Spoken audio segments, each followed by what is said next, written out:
पर वो घाव नहीं भरता जो बना हो कड़वी बोली से। साथियों होश करो मेरे देश प्रेमियों, आपस में प्रेम करो देश प्रेमियों। मैं अपनी ओर से एक निवेदन करता हूं दोस्तों आपसे। आजकल देख रहा हूं सर, बच्चों में ये माता और बहन की गाली देने का एक रिवाज सा चल चुका है। इसमें बड़े लोग भी काफी शामिल हैं। जैसे देखा होगा पहले से पिक्चरों में भी सर होता था ना, तकिया कलाम होते थे, है तुम्हारा भला हो, मूर्छे हो तो नथुलाल की तरह। तो कितने अच्छे लगते थे। इसमें आपने देखा होगा कि भाभी जी घर पे एक सीरियल आया था, उसमें भी वो सही पकड़े हैं कहती हैं, कितना अच्छा लगता है। लेकिन आजकल हम इतने गंदे तकिया कलाम यूज करते हैं। कहीं पर भी देखा माँ बहन की गाली लगा दी, कहीं पर भी देखा किसी को रौब दिखाना है तो थोड़ा सा पीछे से बोल देंगे, उसको गाली देके। लेकिन हम किसको एड्रेस कर रहे हैं दोस्तों? अभी तो हमें पता है कि ये गाली है, हम फिर भी हिचक कर रहे हैं। लेकिन या हम लोगों ने अपनी भाषा नहीं बदली तो आने वाली पीढ़ियां इनको आम भाषा समझेंगी और हर बात पे वो वही करेंगी, फिर उसको नॉर्मल भाषा समझने लगे, तब कैसी स्थिति होगी दोस्तों। तो आज सर के साथ था, मैं देख रहा हूं कि ताकत किसे कहते हैं। ताकत होती है अपने कर्मों की, ताकत शरीर की दिखा के या ताकत अपनी वाणी से गलत उपयोग करके नहीं होती दोस्तों। गांव में शराब पी के आदमी गाली दे रहा है तो वो क्या सुन रहे हैं, हम किसको दोष दें सर, क्यों जी? तो इसलिए हम लोगों को बदलना पड़ेगा। हम जो गाली गलौज गांव में करते हैं नशा करके या किसी भी तरीके से, उसका असर हमारी पीढ़ियों को ऐसा खून की तरह खा जाएगा, आप समझ नहीं सकते दोस्तों।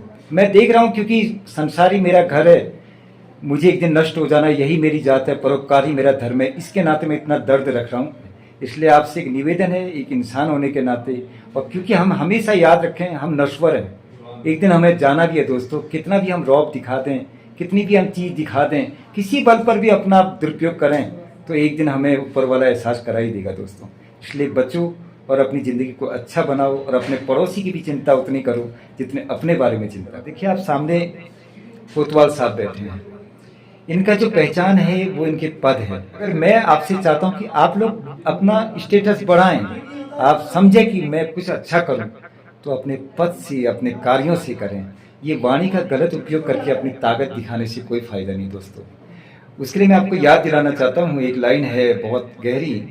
भर जाता है गहरा घाव जो बनता है गोली से, पर वो घाव नहीं भरता जो बना हो कड़वी बोली से।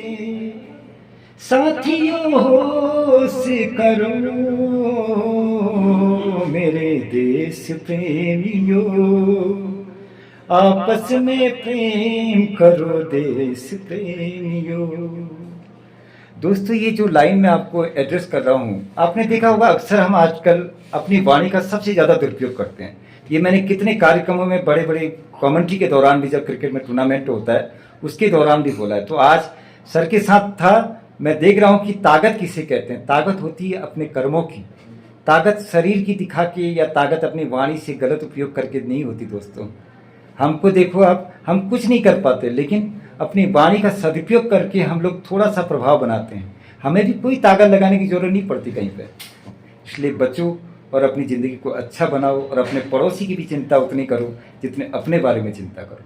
बहुत बहुत धन्यवाद सर, आपसे काफ़ी देर बात हुई, अच्छा लगा और आपने पूरा कोऑपरेट किया मुझ जैसे मामूली से इंसान को, और कभी कभी आपको कष्ट देते रहूँगा किसी की भलाई के लिए। ठीक है सर।